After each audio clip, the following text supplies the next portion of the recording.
Cette nuit obscure, nous plongerons dans un thème qui traverse les siècles et résonne encore dans les ombres de l'humanité.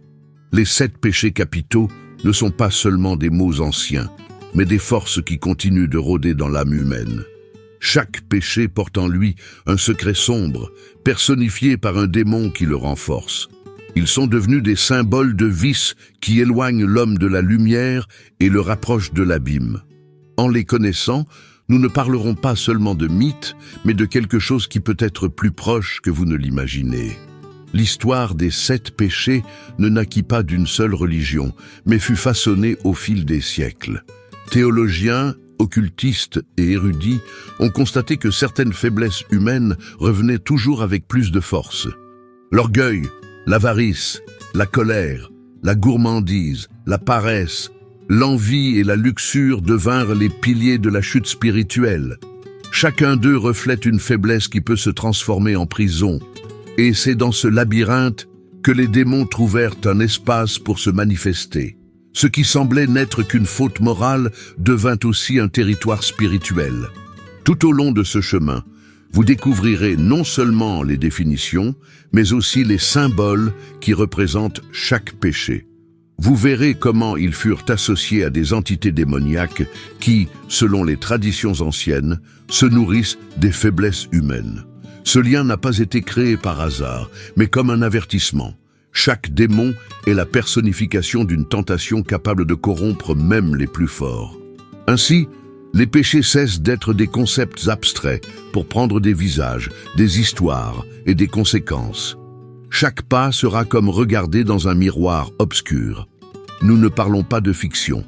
Ces péchés sont présents au quotidien, cachés dans les choix les plus simples. Souvent, nous ne remarquons pas quand ils dominent nos pensées et gouvernent nos attitudes. L'orgueil qui semble confiance, la gourmandise déguisée en plaisir, l'envie dissimulée dans l'admiration, tous camouflés.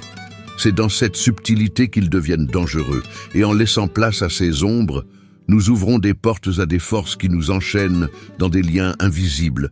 C'est un jeu subtil mais dévastateur. C'est pourquoi préparez-vous à un voyage profond et sombre.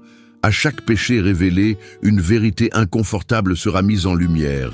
Chaque démon mentionné n'est pas seulement une figure mythique, mais la représentation de quelque chose qui nous entoure chaque jour. Au terme de cette narration, vous devrez affronter une question inévitable. Lequel de ces 7 démons a déjà murmuré à votre oreille? La nuit est longue et les ombres nombreuses, mais la vérité doit être révélée. Le premier péché est l'orgueil, considéré comme la racine de tous les autres. Il naît lorsque la fierté dépasse la mesure et que l'être humain se place au-dessus de tout. L'orgueil détruit l'humilité, élimine l'empathie et crée des murs infranchissables. C'est la croyance d'être meilleur, plus sage, plus beau ou plus digne que les autres. Cette arrogance ronge les relations, détruit les amitiés et transforme l'âme en un trône vide. Celui qui l'entretient oublie de regarder ses propres failles. L'orgueil est traître parce qu'il se déguise en confiance en soi et en assurance. Mais il se révèle bientôt comme une arrogance qui méprise les autres. Il conduit à un isolement silencieux où personne n'est assez bon pour être reconnu. Ce vice se manifeste dans de petites attitudes quotidiennes, mais ses effets sont dévastateurs. En croyant n'avoir besoin de personne, l'orgueilleux brise les liens qui pourraient le soutenir. Et dans cette fierté démesurée, il ouvre la voie à sa propre chute. Le vide de celui qui se place au-dessus est plus grand qu'il n'y paraît. Nul meilleur exemple que Lucifer, l'ange le plus beau et le plus puissant, qui osa défier le Créateur. Il crut que sa gloire suffisait pour se rendre supérieur à Dieu lui-même. Cette fierté fut sa ruine, et sa chute devint éternelle. Chassé du ciel, il devint le symbole suprême de l'orgueil. Son histoire est plus qu'un mythe, c'est un avertissement sur le prix de vouloir être plus grand qu'on ne doit. Lucifer est rappelé comme celui qui refusa sa place et dans son arrogance perdit tout. En s'associant à ce péché, Lucifer ne représente pas seulement l'orgueil, mais l'incapacité à reconnaître des limites. Son image a traversé les siècles comme exemple de la conséquence de l'excès de vanité. L'orgueil n'admet pas de conseils, rejette les corrections et méprise tout signe d'humilité. Ce comportement est le début de toutes les chutes humaines. L'histoire de Lucifer nous montre que plus on monte haut en orgueil, plus la chute sera grande. Le démon de l'orgueil ne pardonne pas. Il se nourrit de ceux qui croient être au sommet. Chaque fois que l'orgueil naît en nous, une étincelle de Lucifer se rallume. Il gouverne les pensées, alimente les jugements et empêche les réconciliations. La fierté transforme de petites victoires en grandes prisons. En regardant autour de nous, nous voyons son influence chez les dirigeants, dans les familles et même en nous-mêmes. Ne pas reconnaître ce mal, c'est ouvrir des portes pour qu'il croisse en silence. Lucifer continue d'être rappelé parce que son orgueil ne s'est pas terminé avec lui, mais vit encore en tous ceux qui se laissent dominer par lui. Le deuxième péché est l'avarice, marqué par le désir insatiable d'accumuler richesses et biens matériels. Elle ne se limite pas à rechercher la prospérité, mais transforme l'argent en une idole. L'avare n'est jamais satisfait, peu importe ses conquêtes. Il désire toujours plus, sans limite, sans fin. Cette soif de posséder ronge les relations et transforme le cœur en pierre. Dans l'avarice, rien n'a plus de valeur que la prochaine acquisition. L'avarice crée des illusions de pouvoir, mais en réalité, elle est une prison dorée. Celui qui l'alimente devient incapable de partager, de se réjouir de la générosité, de ressentir de l'empathie. L'argent devient mesure de toute valeur et les sentiments sont relégués au second plan. Cette quête sans fin mène à la solitude, car tous sont perçus comme des outils ou des obstacles. L'avare ne voit plus des personnes, mais des chiffres. La richesse cesse d'être bénédiction pour devenir malédiction. Le démon lié à ce péché est Mammon, connu comme l'esprit de la cupidité démesurée. Il séduit en offrant des promesses d'or, mais le prix est toujours la paix intérieure. Mammon donne des richesses, mais vole les affections. Il offre des possessions, mais retire le vrai bonheur. En aveuglant l'âme, il transforme les rêves en chiffres et le cœur en coffre vide. Son pouvoir réside dans l'illusion que tout peut s'acheter. Pourtant, l'âme devient toujours plus pauvre. Mammon agit subtilement en s'infiltrant dans la vie quotidienne. Il se cache derrière la justification de vouloir sécurité, mais transforme cela en obsession. Le désir d'avoir plus ne finit jamais, et bientôt l'homme ne contrôle plus sa soif. Le démon de l'avarice ne se montre pas sous forme monstrueuse, mais dans l'éclat trompeur des pièces et des contrats. Il convainc que la prospérité est tout en détruisant les valeurs éternelles. Voilà sa vraie force, faire croire que le vide se comblera avec de l'or. Ainsi, l'avarice nous rappelle qu'il n'est pas mauvais de chercher à croître, mais mortel de transformer cela en fin absolue. L'erreur est de placer les biens au-dessus des personnes, l'argent au-dessus des valeurs, la richesse au-dessus de la vie elle-même. L'âme qui se courbe devant Mammon perd ce qu'elle a de plus précieux, sa liberté intérieure. L'avarice n'est pas seulement un vice, mais une esclavage déguisé. Et chaque fois que la cupidité gouverne, Mammon sourit, car il sait qu'il a conquis un trône de plus dans le cœur humain. Le troisième péché est la colère, ce feu qui détruit l'équilibre et consume celui qui l'entretient. Il est naturel de ressentir de la rage face aux injustices, mais lorsqu'elle devient une fureur incontrôlable, le chaos naît. La colère brûle les ponts, détruit les foyers et laisse des cicatrices indélébiles. Elle est une explosion qui ne mesure ni les mots ni les actes, ne laissant que des ruines sur son passage. L'homme en colère perd la raison et devient esclave de sa propre fureur. La colère se cache dans les rancunes et les blessures gardées. Lorsqu'elle n'est pas maîtrisée, elle se transforme en poison qui ronge de l'intérieur. Une parole maldite, un geste irréfléchi, une explosion de violence. Voilà les fruits d'une rage sans frein. L'être humain perd sa clarté, agit par impulsion et se repent quand il est déjà trop tard. La fureur ne construit rien, elle ne fait que détruire, et celui qui la cultive perd toujours plus qu'il ne gagne. Elle est une flamme qui consume tout. Le démon associé à la colère est Ammon, esprit maléfique qui encourage la violence et la haine. Il insuffle à l'oreille des rancunes oubliées, alimente la vengeance et transforme les offenses en guerre. Aemon ne crée pas seulement la rage, il la multiplie jusqu'à ce qu'elle devienne incontrôlable. Il se renforce dans l'absence de pardon et dans la soif de revanche. Là où Aemon règne, la paix disparaît et la destruction prévaut. Sa force réside dans le fait d'ôter la raison pour ne laisser que l'instinct brut. Aemon n'a pas besoin d'apparaître sous une forme terrible pour agir. Il se cache dans les disputes familiales, les querelles banales, les rancunes qui croissent en silence. Il nourrit les ressentiments jusqu'à ce qu'ils explosent en violence démesurée. Son plaisir est de voir les amitiés brisées, les familles divisées et les sociétés en conflit. Il est le carburant des guerres, des désaccords et des haines anciennes. Chaque fois que quelqu'un perd le contrôle, Aemon se renforce. Il est le maître de la fureur sans frein. Pourtant, la colère peut être vaincue par la patience, le pardon et la sérénité. Mais cela exige une vigilance constante, car Aemon reviendra toujours. Le défi est de percevoir ces murmures avant qu'ils ne deviennent des cris. Reconnaître la colère est le premier pas pour ne pas en être dominé. Après tout, la rage peut surgir, mais elle ne doit pas nous gouverner. Celui qui laisse Aemon prendre le contrôle découvre trop tard que la destruction ne frappe pas seulement les autres, mais dévore aussi sa propre âme. Le quatrième péché est la gourmandise, qui va bien au-delà du simple fait de se nourrir. C'est transformer le plaisir en obsession. Le gourmand ne cherche pas seulement à apaiser sa faim, mais à trouver réconfort et sens dans des excès constants. Manger devient une dépendance, et le corps devient esclave des désirs. L'excès n'apporte pas le bonheur, seulement le vide et la faiblesse. La gourmandise n'est pas qu'une faim du corps, mais une quête incessante de quelque chose qui ne sera jamais rassasié. Et plus on consomme, plus on reste insatisfait. La gourmandise crée l'illusion du plaisir, mais vole l'équilibre et la santé. Elle remplace la modération par l'exagération, le contrôle de soi par la compulsion.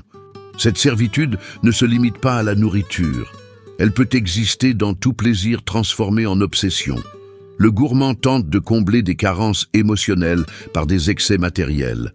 Mais à la fin, il découvre que rien ne suffit. Plus il cherche, plus il se sent vide. La gourmandise n'est pas une faim du corps, mais une soif de l'âme. C'est un piège silencieux. Le démon lié à ce péché est Belzébuth, symbole de la faim insatiable et de la dégradation par l'excès. Il incite à l'exagération, offrant toujours plus, jamais assez. Sa force réside dans la conviction que le plaisir momentané apportera un soulagement permanent. Mais le résultat n'est qu'une soif accrue, une faim plus grande, un vide plus profond. Belzébuth se nourrit de l'excès humain, transformant les besoins en compulsion. Il emprisonne l'âme dans un cycle interminable. Son arme est la promesse mensongère de satisfaction. Belzébuth ne se présente pas avec violence, mais avec de douces tentations. Il est dans l'invitation à reprendre un plat, à boire un verre de plus, à céder à un excès supplémentaire. Peu à peu, il transforme de petites concessions en vices incontrôlables. Sa victoire est de faire croire que la gourmandise est inoffensive, alors qu'en réalité, elle ronge de l'intérieur. Le plaisir qu'il offre n'est qu'un appât vers un emprisonnement plus grand. Ainsi, le démon de la gourmandise croît en silence, souriant devant la faiblesse humaine. Sa faim ne cesse jamais. L'équilibre est l'antidote à la gourmandise. Savoir apprécier sans exagération, utiliser sans abuser, voilà ce qui empêche qu'elle domine. Mais c'est un défi constant, car Belzébuth ne se repose jamais. Le gourmand croit contrôler ses désirs, mais en réalité, il est déjà dominé par eux. La gourmandise n'est pas seulement manger trop, mais chercher dans les excès ce que seule l'âme peut combler. Reconnaître cela est essentiel. Sinon, Belzébuth continuera de régner dans chaque banquet incontrôlé de la vie humaine. Le cinquième péché est la paresse, bien plus qu'un simple repos. C'est le refus d'agir. Elle paralyse, étouffe les rêves et transforme le temps en gaspillage. La paresse n'est pas une pause, mais une inertie constante. C'est lorsque quelqu'un cesse de lutter pour ce qu'il devrait rechercher. Le paresseux trouve du confort, dans l'oisiveté, mais découvre vite que sa vie se dissout en journées vides. La paresse est le vol silencieux des opportunités. Elle tue lentement, sans que la victime ne s'en aperçoive. La paresse ne se présente pas comme une ennemie, mais comme une invitation au repos éternel. Elle convainc qu'il y aura toujours du temps demain, que rien n'est urgent aujourd'hui. Cette illusion transforme chaque jour en retard, chaque rêve en promesse jamais accomplie. Le paresseux évite les responsabilités, fuit les défis et se cache derrière des excuses. Peu à peu, sa vie devient un terrain stérile. Ce qui pourrait fleurir est étouffé par l'inertie, et lorsqu'il se réveille, il est déjà trop tard. Le démon lié à ce péché est Belphégor, maître de la paralysie. Il offre plaisir et confort pour éviter l'action. Il murmure que l'effort n'en vaut pas la peine, qu'il vaut mieux attendre. Par son influence, les gens laissent passer des occasions uniques. Belphégor n'a pas besoin de détruire quoi que ce soit. Il se contente de faire en sorte que rien ne soit construit. Son arme n'est pas la violence, mais la séduction du chemin le plus facile.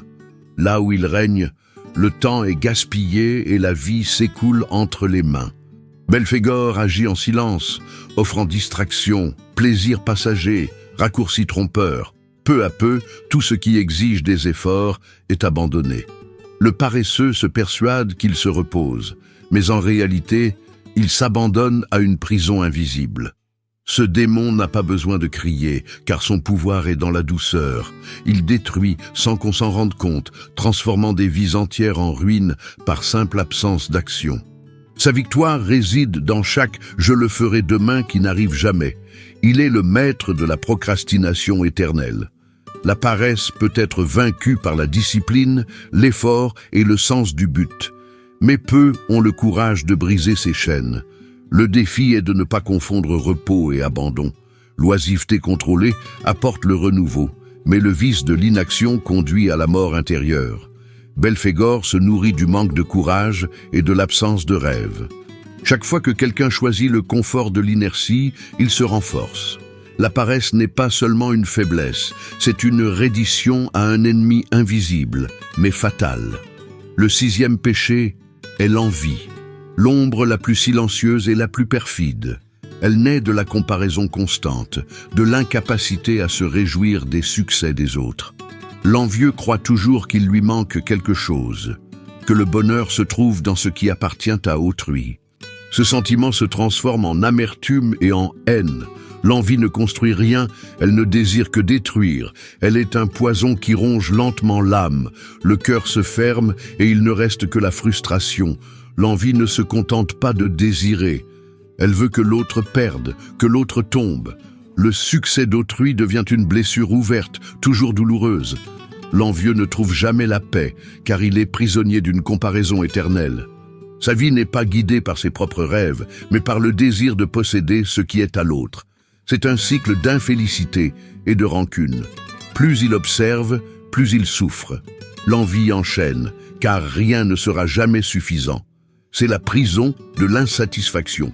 Le démon lié à ce péché est Léviathan, symbole de la convoitise et de la destruction née du ressentiment.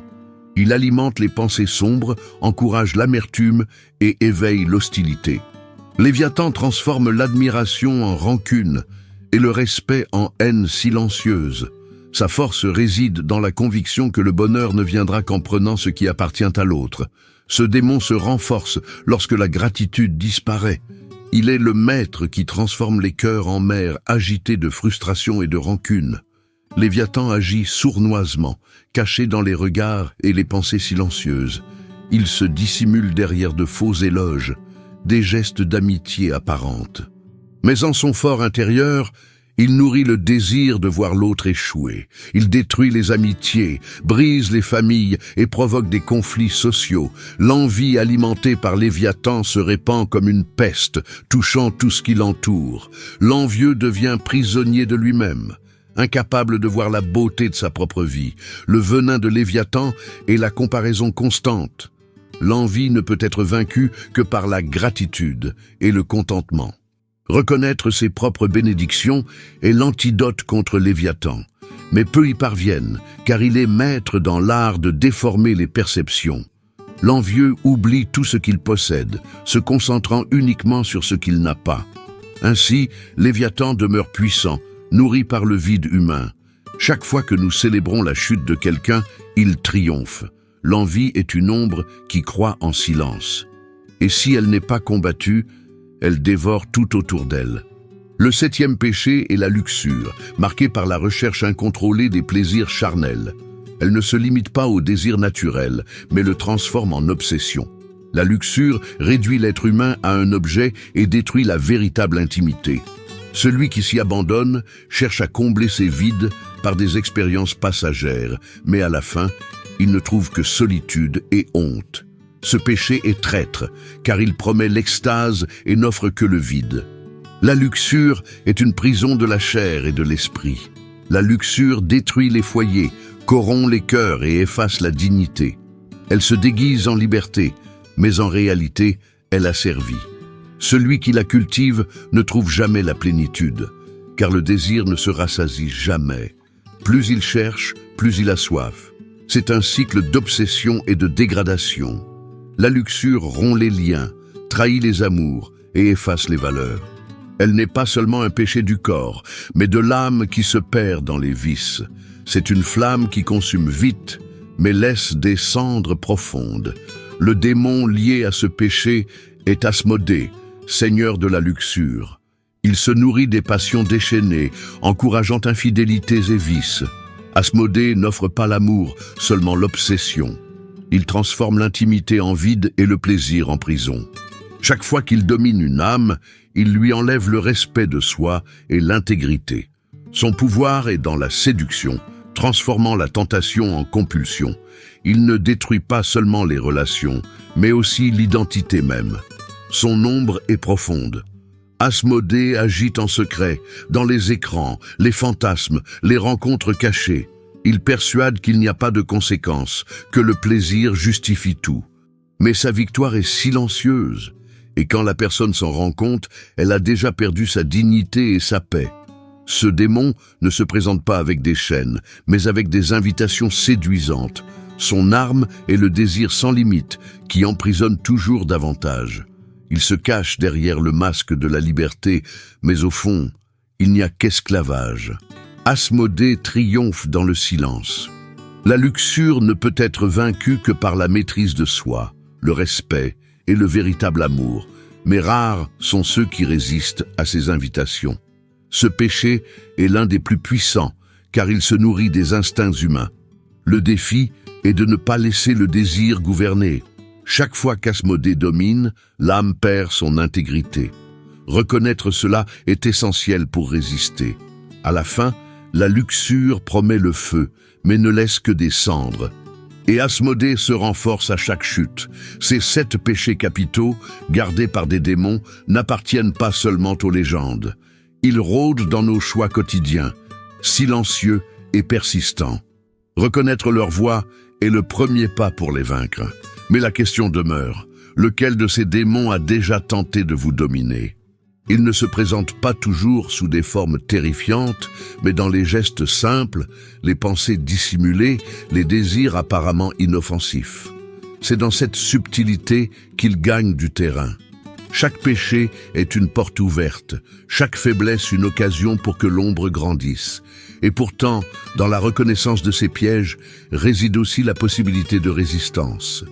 Les traditions anciennes n'ont pas inventé ces images par hasard. Elles ont donné un visage aux tentations pour que nous les voyions plus clairement. Derrière l'orgueil, l'avarice, la colère, la gourmandise, la paresse, l'envie et la luxure se cachent des forces qui veulent réduire l'humanité en esclavage. Mais les connaître, c'est aussi briser une partie de leur pouvoir. La lutte contre ces démons n'est pas seulement spirituelle, elle est quotidienne. Dans chaque choix, dans chaque pensée, nous décidons quel maître nous servons.